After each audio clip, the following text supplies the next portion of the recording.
Trump faces flurry of investigations beyond January 6 probe.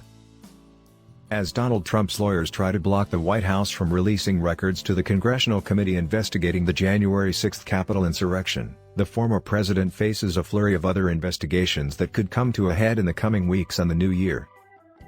That includes 2 major state criminal investigations, one in New York and one in Georgia, and lawsuits concerning sexual assault allegations, a fight over an inheritance, and questions of whether he should be held personally liable for inciting the insurrection. Trump has long dismissed the investigations as nothing more than a politically motivated witch hunt that began with a probe into Russian meddling in the 2016 election. But while Trump has spent most of his life dodging legal consequences, he is no longer shielded by the protections against indictment enjoyed by sitting presidents. And any charges, which would be the first against a former president in the nation's history, could affect both his businesses and his future political prospects as he mulls running for a second term. Here's the latest on where the cases stand.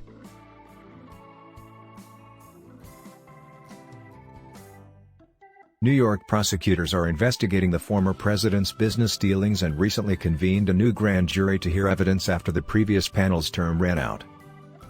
The Manhattan District Attorney's Office is weighing whether to seek more indictments in the case, which resulted in tax fraud charges in July against Trump's company, the Trump Organization, and its longtime chief financial officer, Alan Weisselberg. They are accused of cheating tax authorities through lucrative, untaxed fringe benefits. Weisselberg is due back in court in July 2022. Trump himself remains under investigation after District Attorney Cyrus Vance Jr., who is leaving office at the end of the year, spent years fighting to access the former president's tax records. Prosecutors have also been considering whether to seek charges against the company's chief operating officer, Matthew Calamari Sr. Investigators working for Vance and New York Attorney General Letitia James have spent more than 2 years looking at whether the Trump Organization misled banks or tax officials about the value of the company's assets, inflating them to gain favorable loan terms or minimizing them to reap tax savings. "I think it's pretty clear that our investigation is active and ongoing," Vance said Tuesday.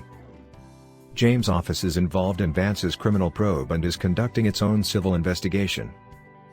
Separately, Trump is facing scrutiny over properties he owns in the New York City suburbs.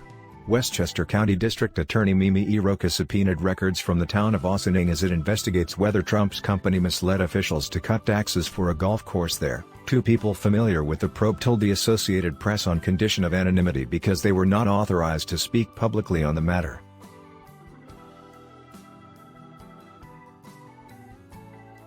In Atlanta, Fulton County District Attorney Fani Willis opened an investigation in January into possible attempts to interfere with the administration of the state's 2020 election, which Trump narrowly lost. In letters sent in February to top elected officials in the state, including Governor Brian Kemp and Secretary of State Brad Raffensperger, Willis instructed them to preserve all records related to the election, particularly those that may contain evidence of attempts to influence election officials. The investigation includes a January 2 phone call between Trump and Raffensperger in which Trump repeatedly and falsely asserts that the Republican Secretary of State could change the certified results of the presidential election. A recording of the call was obtained the next day by multiple news organizations, including the Associated Press. "I just want to find 11,780 votes, which is one more than we have," Trump said. "I just want to find 11,780 votes, which is one more than we have." Willis has been relatively tight-lipped about the investigation, but her office has confirmed it is ongoing. All available evidence is being analyzed, whether gathered by this office, another investigative body, or made public by the witnesses themselves.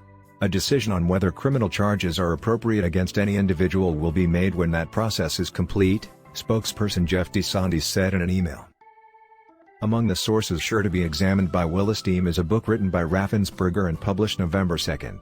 It includes a transcript of the January 2 call with Trump annotated with the Secretary of State's observations, including his belief that the president was threatening him at multiple points.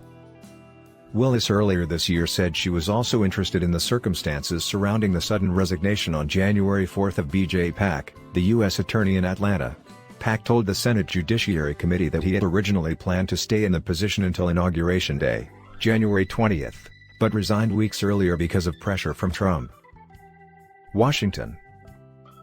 The Attorney General for the District of Columbia, Karl Racine, said early this year the district prosecutors were investigating Trump's role in the January 6 insurrection and considering whether to charge him under a local law that criminalizes statements that motivate people to act violently.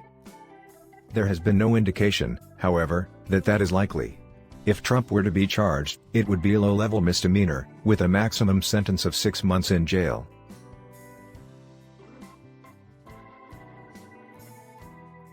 In addition to the criminal probes underway, Trump also faces a number of civil suits, from scorned business investors, to his estranged niece, to Democratic lawmakers and Capitol Police officers who blame him for inciting the violence on January 6. That includes a lawsuit brought by the House Homeland Security Chair, Democratic Representative Benny Thompson, under a Reconstruction-era law called the Ku Klux Klan Act of 1871, which prohibits violence or intimidation meant to prevent members of Congress or other federal officials from carrying out their constitutional duties. In October, Trump was questioned behind closed doors under oath in a deposition for a lawsuit brought by protesters who say his security team assaulted them outside Trump Tower in the early days of his presidential campaign in 2015. Trump is also facing a defamation case brought by columnist Jean Carroll, who says Trump raped her in the mid-1990s in an upscale Manhattan department store. Trump has said that Carroll is totally lying and that she is not my type. U.S. Justice Department lawyers argued earlier this year that Trump cannot be held personally liable for crude and disrespectful remarks he made about a woman who accused him of rape because he made the comments while he was president. The Second U.S. Circuit Court of Appeals is set to hear oral arguments in the case Friday. Trump had faced a similar defamation lawsuit from Summer Zervos, a former Apprentice contestant who had accused Trump of kissing and groping her against her will in 2007. But she unexpectedly dropped the suit last month. Separately, Trump's estranged niece, Mary Trump, has sued him and other family members, accusing them of defrauding her of millions of dollars of inheritance money. Trump has filed his own suit against Mary Trump and the New York Times over a 2018 story about his family's finances that was based partly on confidential documents she provided to the paper. He accuses her of breaching a settlement agreement that barred her from disclosing the documents. Lawyers for Mary Trump filed paperwork Thursday seeking to dismiss her uncle's lawsuit against her.